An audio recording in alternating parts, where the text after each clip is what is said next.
Yes, let's do something silly and utterly pointless, shall we? The gender pay gap, which apparently is still a mystery in Australia. Hey, falling through redundant XX bureaucracy. I don't know when this clip is from, I just want to show it because it's hilarious. So do you take into account the fact that on average a male full-time employee works longer hours than a female full-time employee?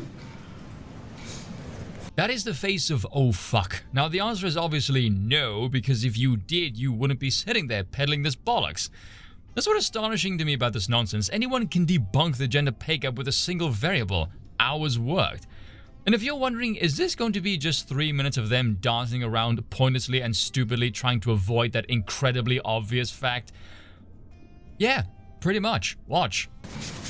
Not directly, no. Oh geez, I wonder why. You don't? But we annualise the part-time hours and those that have worked full-time but for part of the year. And you wouldn't still include the variables of hour worked? Why? So that way, because at the moment, what I can tell you is women work part-time at 3 times the rate of men. Fantastic, and a pointless statistic. Now, would you mind telling us the hours worked, love? So by annualising it, we are looking at a more realistic... This is painful to watch, isn't it? Based on annual salary. Yeah. What about if you did it on an hourly rate? What would be the gender hourly pay gap? Well, we don't have that data, Senator. You don't have that data? No, because we ask for annualised salaries from our employers when they report their data in. Yeah, because if you looked at hours worked, you'll realise men work more hours overall than women, and that accounts for the disparity. How is this still a thing? Okay, so if a woman was working fewer hours but earning the same rate per hour as a man doing the same job, would that show up as a gender pay gap? This is like death by 1,000 cuts, isn't it? Ignore all the other disparities. Please just address this one, would you kindly? Just throw in the towel already. The horse is beaten and is now turning to glue. No. But, well, then in that case you are looking at hourly rates.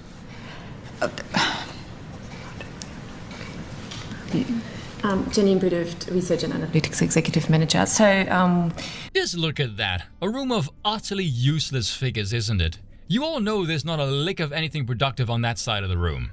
we do not collect the real hours that an employee might have worked. So what we do collect is the hours that are specified in a contract, and that is provided by organizations to us. Okay, so if you're looking at contracts where the men worked more hours, there's your disparity. Problem solved. Why is this conversation still happening? If that makes sense. Does any of this make sense to you? Because everyone else thinks we're looking at a table of clowns over here. Mm-hmm, yeah. But, I mean, do you annualise it on the assumption that men and women are working the same number of hours, or is it actual earnings? This man has a lot of patience to deal with this level of stupidity, doesn't he? This is why I could never be part of any bureaucratic apparatus, because I would not be able to put up with this much redundancy. I'd be looking at them with like glazed Forrest Whitaker eye going, men work more hours, this accounts for the disparity, now fuck off, this is a waste of time. It's actual earnings, and we are unable to, we don't have the data to distinguish or to then adjust for hours, because we cannot collect the real hours that employees are working. So it's not possible to tell whether any or some of the gender pay gap is just simply attributable to a different number of hours worked. Is that right? It depends on whether we're looking at hours that are in contract, or whether we're looking at hours that employees worked as, overtime. Why is it you don't look at hours worked? You don't collect it, but the ABS does. It's available. The ABS does a survey, yes. Every 2 years. Yes. But again, as I say, we collect census data, that is survey data.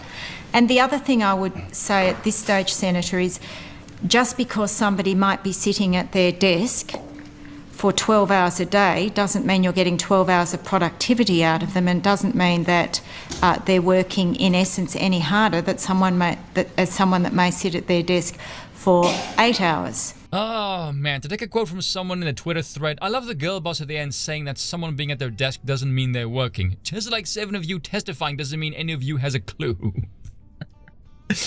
Man, the irony of them talking about anyone being at their desk and not being productive as they're putting on this pathetic display of uselessness, dodging the obvious with all the finesse of a drunk in a shootout with Clint Eastwood. I don't know if that's ballsy or brainless, I'll let you guys decide. But this is like a throwback, isn't it? A time where we had simpler problems. Still just as stupid though. You know what I find most mind-blowing about these kinds of clips? It's not even the uselessness of the plebs, it's just the sheer deadweight of the sclerotic fat that hangs from the bloated sloth that is modernity. When you see stuff like this, or those Senate hearings in America, and you can just tell this is all a frivolous waste of money and time because nothing objectively useful ever comes out of any of this. Like, let's not beat around the bush here. If every female in that room was fired, nothing of value would be lost, and you all know this. Twitter is a good example of this. Didn't something like over 75% of the staff get laid off and the company works fine, if not better than before, and now it's potentially turning a profit? My word, if the most evil thing ever invented isn't Wi-Fi, then my next bet will sure as hell land squarely on the misery of bureaucracy. Cheers for watching, and once again, I apologize for nothing.